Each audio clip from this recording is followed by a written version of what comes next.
नमस्कार, शुभ संध्या। थोड़ी तकनीकी गड़बड़ी थी। तकनीकी गड़बड़ी क्या, नेटवर्क के में प्रॉब्लम था। घर में तो ऐसे ही नेटवर्क है, इसलिए ये दिक्कत जो है थोड़ी दे दे रही थी। आज मैं आप लोगों को एक कथा सुनाऊंगा बेईमान को लेकर, क्योंकि आजकल हम देख रहे हैं बेईमान कुछ ज़्यादा सफल हो रहे हैं और बेईमान बहुत सक्रिय हैं आज के हालात में। तो मैं आप लोगों को एक बोध कथा सुनाऊंगा। इस तरह की कथा आपने अलग अलग फॉर्म में सुनी होगी। एक गांव था। उस गांव में एक बहुत बेईमान व्यक्ति था। गांव वाले उससे बहुत त्रस्त थे और चाहते थे किसी तरह उससे छुटकारा मिले। वो हर किसी को ठगता था, हर किसी को मूर्ख बनाता था। आज के राजनेताओं में आप ले लीजिए, आज के बुद्धिमान इंटेलेक्चुअल्स में उसको ले लीजिए, आज के मीडिया में से जिन चेहरों को चाहते हैं आप उस पर फिट कर दीजिए कि वो हर किसी को मूर्ख बनाता था। तथ्य से उसका कोई लेना देना नहीं होता था। विचारों की चाशनी में लपेटकर वो पूरे गांव को मूर्ख बनाता था।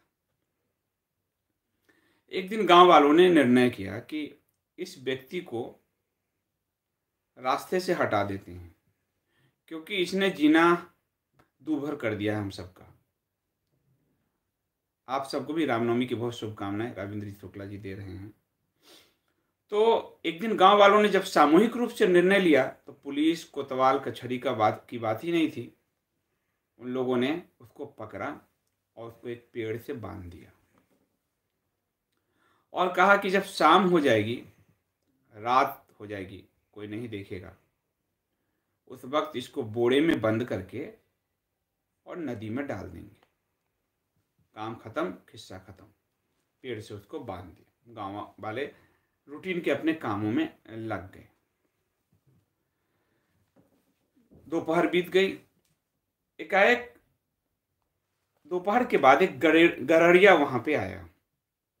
गड़रिया ने एक व्यक्ति को पेड़ से बंधा हुआ देखा वन में, तो कहा, भाई तुम क्यों बंधे हो? ध्यान से सुनिएगा और सारे चेहरे उस पर सेट कर लीजिएगा, आगे वो चेहरे बताऊंगा। यहाँ क्यों बंधे हो?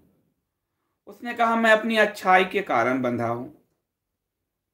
आपको टेलीविजन के कुछ चेहरे नजर आएंगे। मैं अपनी अच्छाई के कारण बंधा हूं। अच्छा, अच्छाई के कारण तुम कैसे बंधे हुए हो? उसने कहा कि असल में गांव वाले मुझे रुपए देना चाहते थे, बहुत सारा धन देना चाहते थे। मैंने कहा कि मैं धन नहीं लेता, मैं धन नहीं लेता। फिर गांव वाले ने मुझे पकड़ कर बांध दिया कि जब तुम धन नहीं लोगे तो तुम्हें हम बांध देंगे। उसने कहा, अच्छा ऐसा भी होता है? तो तुम धन क्यों नहीं लेना चाहते भाई? धन ले लो, गांव वाले कोई बुरा थोड़े तुम्हारा चाह रहे हैं, धन ले लो। बोला, नहीं, मैं बड़ा सेकुलर आदमी हूं, मैं बहुत ही सेकुलर आदमी हूं, मैं किसी का धन ऐसे कैसे ले सकता हूं? सेकुलरिज्म मेरे डीएनए में भरा हुआ है, मैं कैसे किसी का धन ले लूं? मैं तो सबको समानता के दृष्टिकोण से देखता हूं। सेकुलर मतलब तो बड़ी समानता के दृष्टिकोण से देखता हूं सबको। मैं किसी का धन कैसे ले लूं? जो अगर मैं लेता हूं तो वो तो हराम का है, अगर मैं लेता हूं तो बिना मेहनत का है, वो बेईमानी का है। आपको बड़ा ध्यान आता होगा कि जब से ये सरकार बनी, छूट बूट की सरकार, कॉरपोरेट का माफ किया, ऐसे लोग तो वही लोग हम कैसे ले लें? हम तो बड़े ईमानदार हैं, बड़े सेकुलर हैं, हाँ वो धन कैसे ले लूं? गडेरिया ने कहा, एक काम करो, गांव वाले मुझे धन देने कब आएंगे? बोले, आधी रात को आएंगे। बोले, एक काम करो, तुम मुझे बांध दो, लोभ पाप का मूल है। उसने कहा, तुम मुझे बांध दो और मैं तुम्हें खोल देता हूं। उसने कहा, तुम ये अधार्मिक धन, ये इस तरह का धन क्यों लेना चाहोगे? छोड़ो, रहने दो।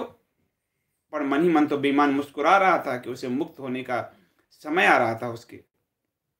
उसने कहा, नहीं नहीं, तुम जब लेना ही नहीं चाहती और मैं गरीरिया हूं, मैं गरीब हूं, बाकायद पाने के पीछे देखते होगे आप, एक ही तरह के लोग होते हैं। तो मैं गरीब हूं, मैं मानसिक गरीब, तो मैं गरीब हूं, मुझे भी थोड़े धन की प्राप्ति हो जाएगी।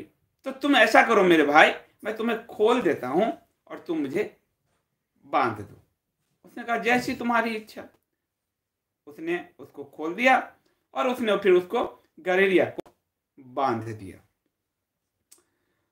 अब संध्या वेला हुई, फिर रात हुई, क्योंकि गांव वाले को तो ये अपराध करना था, क्राइम करना था, उसको मारना था, तो थोड़ी रात की का इंतजार था।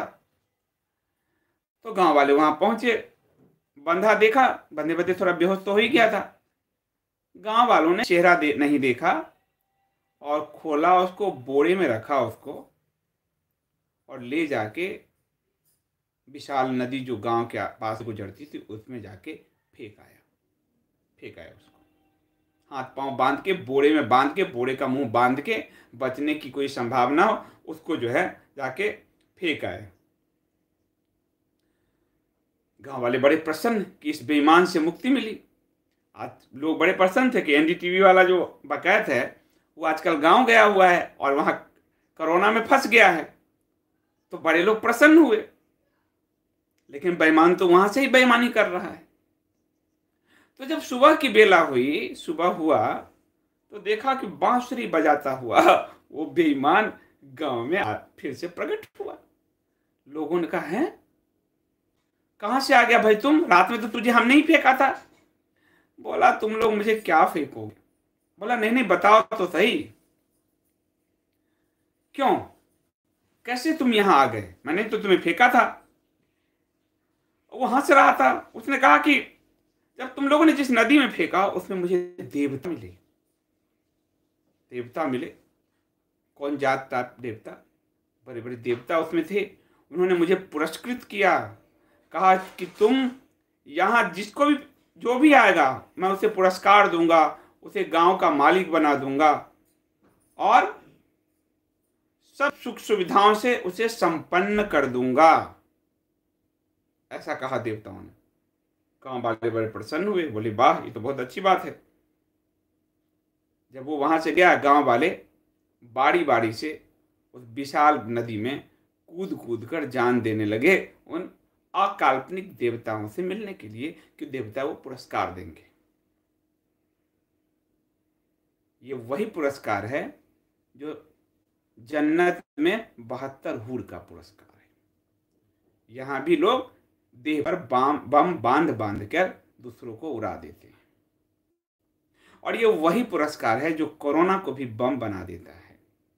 क्यों? क्योंकि जन्नत में 72 हूर है, उस नदी में देवता बैठे हैं, नदी में पुरस्कृत करेंगे तो 72 हूर के रूप में पुरस्कृत करेंगे। यहां भी एक मौलाना साद जैसा व्यक्ति है जो कहता है कि ये मुसलमानों को अलग करने की राजनीति है।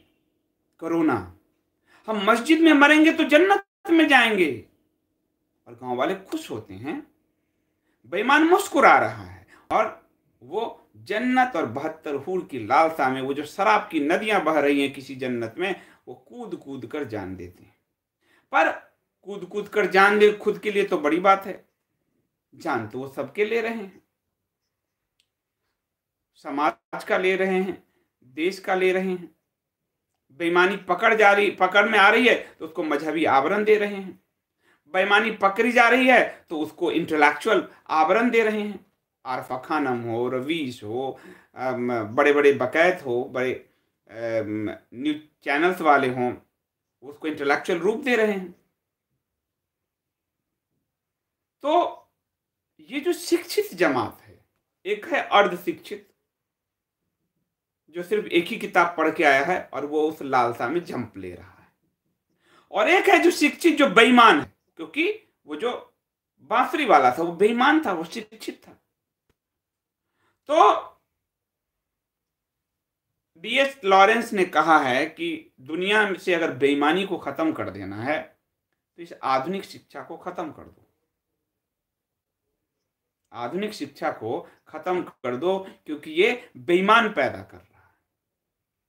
और देखा जाए हमारे भारतीय शास्त्रों के हिसाब से देखा जाए तो हम कितने निर्दोष लोग उस वक्त गुरुकुल से निकलते थे, और आज ये आधुनिक शिक्षा बेईमान पैदा कर रहा है।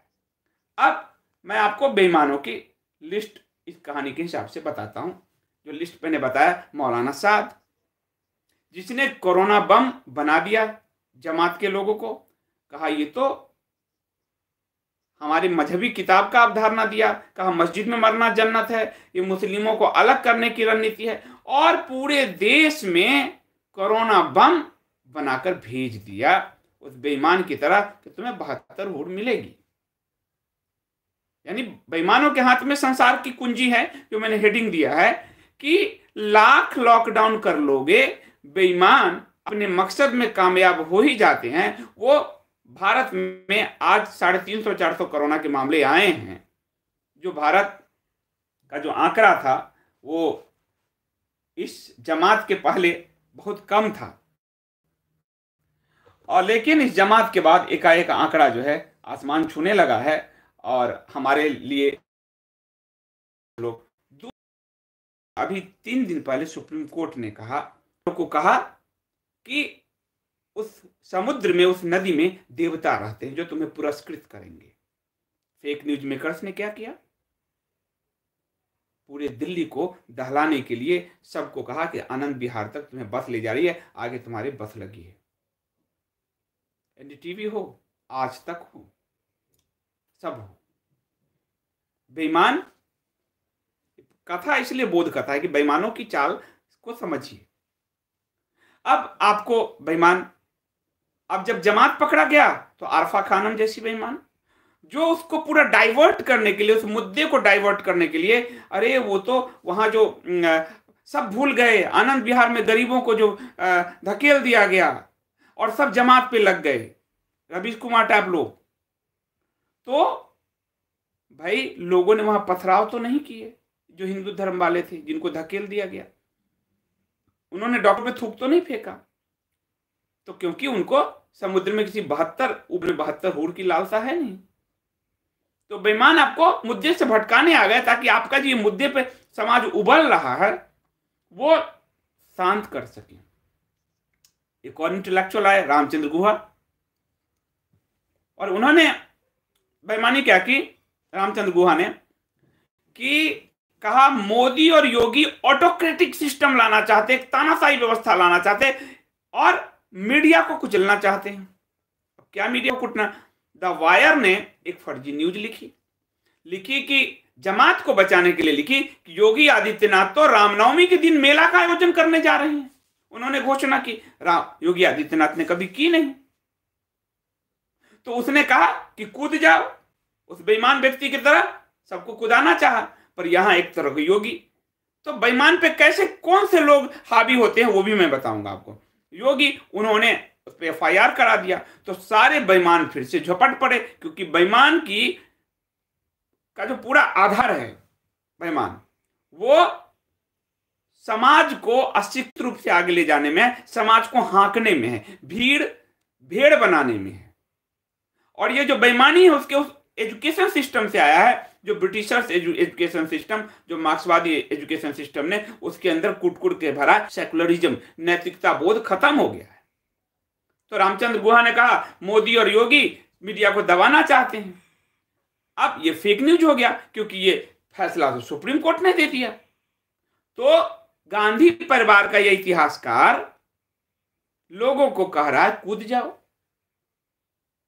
अब जमात वाले तो कूद जाएंगे, उस पर भरोसा कर लिया। रवीश कुमार के फॉलोअर्स क्या हैं? सारे जमात वाले हैं। आप उसके फॉलोअर्स फेसबुक के जाइए, टिप्पणी में सारे जमात वाले मिलेंगे, आपको सारे मजहबी मिलेंगे, क्योंकि उनको कूद के 72 हूर पाना है, उनको शराब की नदियों में डुबकी लगाना है। और बेईमान ऐसे लोगों पे राज करते हैं। वो जो गरेड़िया था वो महामूर्ख था, तो उस गरेड़िए को बांध के वो निकल गया बेईमान व्यक्ति। तो इन गरेड़ियों को अपने पीछे पीछे जो है लेता जा रहे हैं ये लोग, और अंत में गांव वालों को भी उस बेईमान ने मूर्ख बनाया।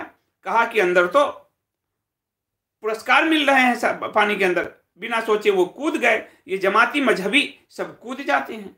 ये रामचंद्र गुहा, ये रवीश, ये आरफा खान, ये राजदीप, ये जितने इंटेलेक्चुअल हैं जो मॉडर्न सिस्टम से पढ़ कर आए हैं, जिसके लिए D.H. लॉरेंस ने कहा अगर संसार से बेईमानी खत्म करनी है तो इस मॉडर्न शिक्षा को खत्म कर दो, क्योंकि ये सिर्फ बेईमान पैदा कर रहा है। ईमानदार व्यक्ति पैदा नहीं कर रहा। ये वो बेईमान पैदा कर रहा है जो पूरे गांव को नदी में कूदने को विवश कर रहा है। अब बेईमानों के सरदार दिल्ली के मुख्यमंत्री। कमाल। अब दिल्ली के मुख्यमंत्री ने यहां फैलाया कि 3 महीने के लिए लॉकडाउन, कागजी रूप से। फिर कहा कि बस जा रही है, यानी समुद्र के अंदर पुरस्कार है नदी में, बस जा रही है। फिर कहा हम 4 लाख लोगों का भोजन चला रहे हैं। अब बेईमान का बेईमानी पकड़ा गया कि सब चले जा रहे हैं, तुम भोजन किधर चला रहे हो? तो बेईमान ने कहा अरे झंडे वाला मंदिर का भोजन तो हम ही चला रहे हैं, पर खुद से नहीं कहा कि आज तक से कहवाया। यानी जनता को कहा कि देखो समुद्र में एक पुरस्कार मिल रहा है, 4 लाख लोगों के भोजन का पुरस्कार मैं बांट रहा हूं। और उसको सत्यापित करने के लिए विक्रम चंद जी बहुत धन्यवाद, विक्रम चहल जी बहुत धन्यवाद सुपर चैट के लिए। और उसको सत्यापित करने के लिए एक और बेईमान आधुनिक शिक्षा से मीडिया उस बेईमान जमात को ले आया। तो बेईमान ने कहा एक बेईमान से भला 2 बेईमान, दोनों बेईमान ने कहा यस यस यस, लेकिन बेईमान को सोशल मीडिया ने एक्सपोज कर दिया। तो ये जो संसार को चलाने की कुंजी है वो इन बेईमानों के हाथ में है, और वो संसार को हाँकते रहते हैं। इनसे जीत कौन सकता है? इनसे जीत वही सकता है जो नैतिक रूप से समृद्ध है और जो तथ्यगत रूप से चीजों को प्रस्तुत करना जानता है। जब तथ्यगत रूप से रख दिया गया कि ये झंडे वाला मंदिर का रसोई है जो आरएसएस के सहयोग चल रहा है, तो आज तक को भागना पड़ा, अपना ताम तंबूरा लपेट के भागना पड़ा। केजरीवाल के समक्ष जब, कमलेश पटेल जी धन्यवाद सुपर चैट के लिए, केजरीवाल के समक्ष जब रख दिया गया, सच रख दिया गया केजरीवाल के समक्ष कि लोगों को आप ही भगा रहे थे, तो उन्होंने कहा ये राजनीति हो रही है, पकड़ में आया तो 24 घंटे टीवी पे आना शुरू कर दिया। तो बेईमानों को हराया जा सकता है। अब इस कहानी में ये जो बेईमान है, आपको लगेगा कि ये तो गांव वालों को इसने समुद्र में फेंकवा दिया, सब लालच में कूदते चले गए और अंत में ये गांव का राजा बन गया। तो आपको लगा होगा कि बेईमान तो जीत गया। ना, बेईमान हार गया। बेईमान कैसे हारा? रवीश का जब झूठ पकड़ में आता है, आजकल सोशल मीडिया में कल क्या कहा और आज क्या कहा, तो कितना चिल्लाता है। वो कहता है आईटी सेल का करस्तानी है, आईटी सेल का करतूत है। जब ये केजरीवाल का पकड़ में आता है तो आप जानते हैं कि किस तरह से झूठ पे झूठ करता है। और आप कहोगे केजरीवाल तो जीत गया, तो केजरीवाल जीता किससे? उस गरेरिये के कारण, जो गरेरिया इस लोभ में था कि मुझे धन मिलेगा। गरेरिया दिल्ली की जनता, दिल्ली के वोटर, जिसने कहा मुझे बांध दो। मुन्ना जी बहुत धन्यवाद सुपर चैट के लिए। जिसने कहा मुझे बांध दो ताकि मुझे धन मिल जाए, फ्री बिजली पानी बस मिल जाए। लेकिन जब दंगा हुआ तो वो फ्री का बस उन्हें निकालने नहीं आया, वो फ्री की पानी उनकी आग बुझाने नहीं आया, वो फ्री की बिजली उस मोहल्ले में जला नहीं, अंधेरे में लोगों के खून कर दिए गए। वो फ्री का राशन कार्ड आता, फ्री का सब कुछ, वो आया नहीं, लोगों को धकेल के फेंक दिया गया बाहर आनंद विहार में। तो वो बेईमान जीतता हुआ प्रतीत किसके लिए वजह से हो रहा है? उस गरेरिये के कारण। और गरेरिये को जो है गांव वालों ने उठा के फेंक दिया समुद्र में। तो गरेरिये की भी मौत हुई, दिल्ली वालों की मौत हो रही है, दंगे में मौत हुई, कोरोना में मौत हो रही है। लोभ जहां है वहां तो पाप है, और उस पापी को सजा मिलनी है। वो चाहे जनता के रूप में हो, चाहे व्यक्ति के रूप में हो, चाहे पंथ के रूप में, किसी के रूप में हो, तो उन गरेरियों को सजा मिल रही है। और वो बेईमान कहोगे तो दिल्ली का मुख्यमंत्री बन गया बेईमान। तो वो जो बेईमान जो गांव का मुख्यमंत्री बना था, गांव का मालिक बना था, जब पूरा गांव वीरान हो गया, जब पूरा गांव वीरान हो गया, तो आखिर वो किसका मालिक रहा? वो तो अकेले में रह गया। ये घर भी तेरा, ये घर भी मेरा, वो घर भी तेरा, लेकिन वहां राज भोगने के लिए तो रहा नहीं। वो तो पूरे गांव में अकेला रह गया, वो किस पे राज करेगा? आज जब कोरोना का जिहाद फैलाए हो, और जब दिल्ली सरकार के पास 24-25 तारीख को अंडमान से सूचना आ गई और आपने उसको तुष्टिकरण में नहीं करने दिया, कल को दिल्ली के लोग, तुमने पहली बार उस दिल्ली के आधे लोगों को भगा दिया यहां से, यूपी बिहार वाले को, और बाकी मर जाते हैं, शासन किस पे करोगे? और तुम भी मरोगे, क्योंकि कोरोना तुम्हारे घर तक भी जाएगा। और कर्म का सिद्धांत लागू होता है कि कभी भी जो असाधु है, यानी जो बेईमान है, वो किसी भी रूप में उसको सफलता नहीं मिल सकती। आज सोनिया गांधी चिल्ला रही है लॉकडाउन को ठीक से नहीं लागू करने दिया, तो अपने मायके में पूछो कि कैसे लॉकडाउन लागू किया गया था, जो तबाही के मंजर से गुजर रहा है। और खुद के परिवार से पूछो, जो पिंकी बबली पिंटी टाइप का पैदा हुए हैं, जो आखिरी मुगल साबित होने जा रहे हैं।